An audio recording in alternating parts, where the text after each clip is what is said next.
Almost within sound of enemy guns, Allied soldiers in North Africa hold religious services before going into battle. Here, amid the ruins of an ancient Roman church, officers and men of all ranks, British, French, American, unite in holy worship. Men of many nations, many creeds and many faiths, finding brotherhood and spiritual comfort in a land far from their homes.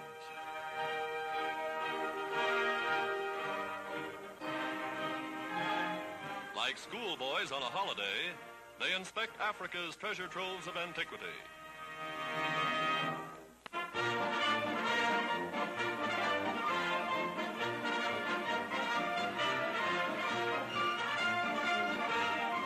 Discovering a swimming pool built centuries ago by the Romans, soldiers welcome the chance to remove some of the dust and grime of the desert.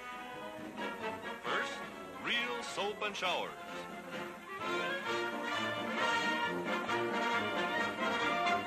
Then it's every man dive in. Natural hot springs forming a swimming hole that may once have served a Roman senator.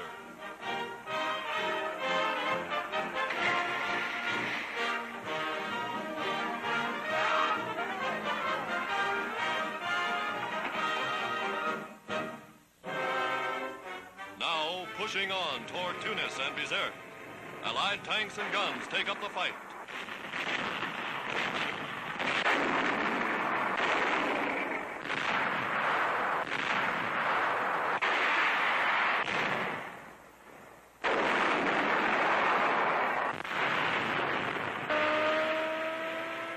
Prisoners by the hundreds are rounded up as the battle enters its final phase.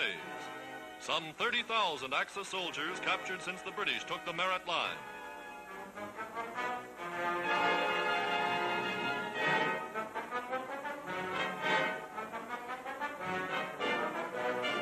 Men wearing the brassard of Rommel's Africa Corps, amazed to learn that their leader is reported to have fled.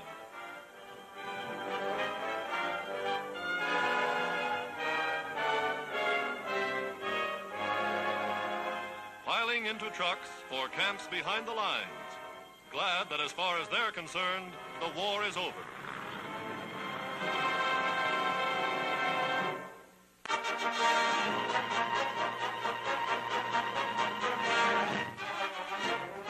"7,000 feet above sea level, Army engineers survey the mountainous Central American jungle, through which they're carving a 1,500-mile military highway. By muleback and afoot, they're blasting a path through a wilderness never before conquered by man.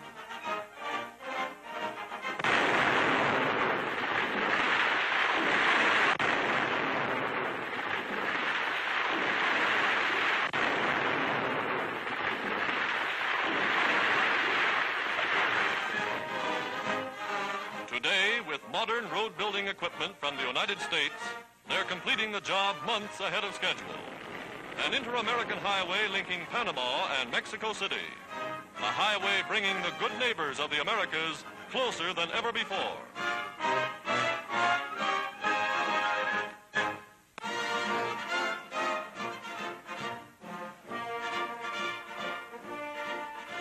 The veil of secrecy is lifted from some of the Army's defenses of the nation's capital. Mobile guns, troops, and the picked guards of the White House are now familiar sights in wartime Washington.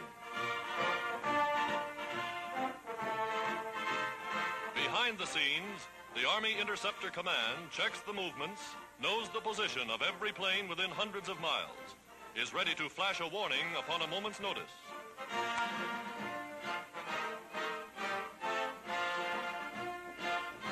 From strategic positions on rooftops, troops man powerful detecting equipment to safeguard the capital against the possibility of surprise air attack.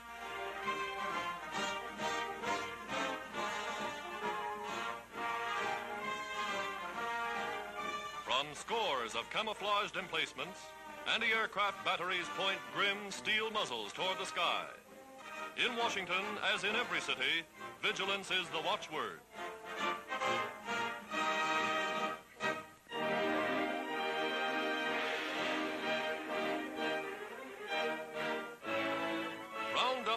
In Australia, ranchers on the island continent driving huge herds to market to supply beef for Allied soldiers at home and overseas.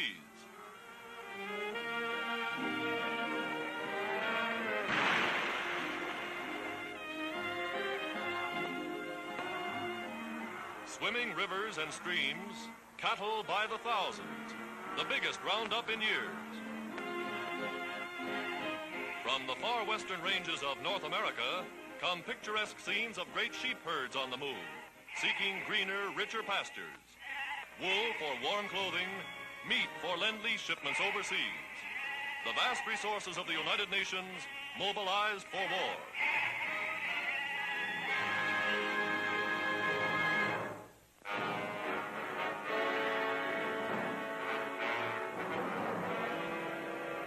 A United States Coast Guard cutter patrolling the stormy North Atlantic, guarding Allied convoys from lurking enemy raiders.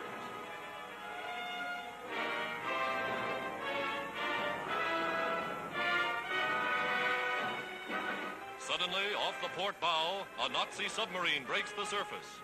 The cutter's guns open fire.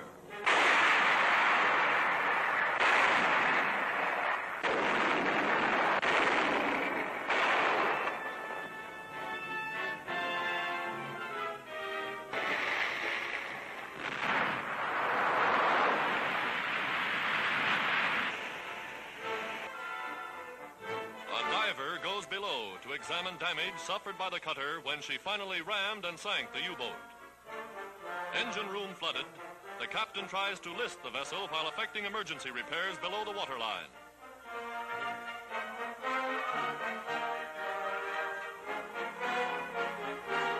A Polish destroyer comes to the rescue, taking aboard 100 of the cutter's crew when the skipper is forced to lighten his ship.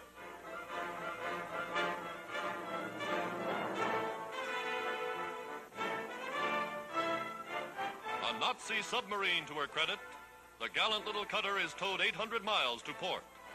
A fighting ship ready to sail and fight again.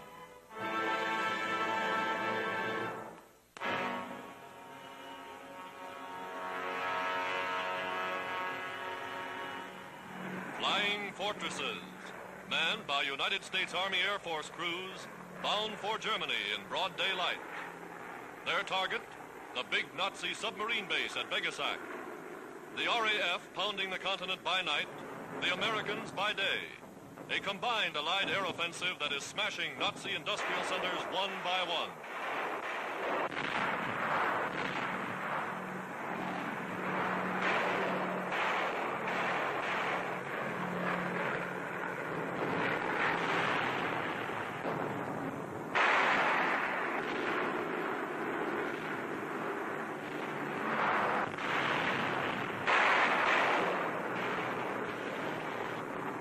Bound for home.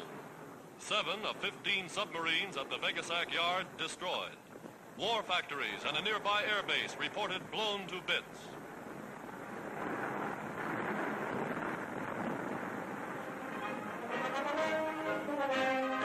Somewhere in England, Allied ground crews anxiously await the return of the raiders.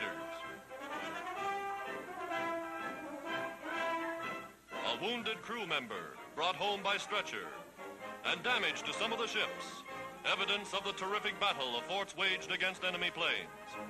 Although tails were riddled and landing gear shot away, not one bomber failed to return. Lieutenant General Andrews, their commander, later gave his life in an airplane accident in Iceland. His work will not be forgotten, nor his plans interrupted for the smashing of Germany from the air.